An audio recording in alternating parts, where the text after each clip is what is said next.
வணக்கம். இன்றைய பக்தி செய்திக்காக தங்கம் தொலைக்காட்சியின் செய்தியாளர் ஈஸ்வரன்.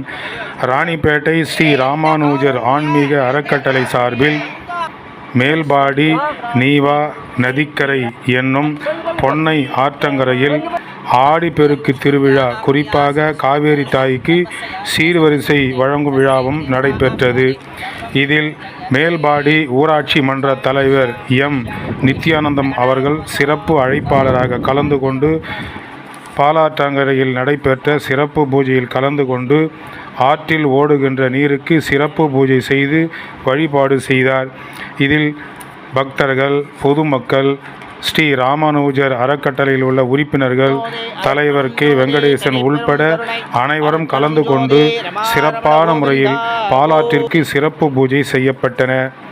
பக்தி செய்திக்காக இன்று நடைபெற்ற ஆடி பெருக்கு விழாவிலிருந்து பக்தி செய்திக்காக ஈஸ்வரன்.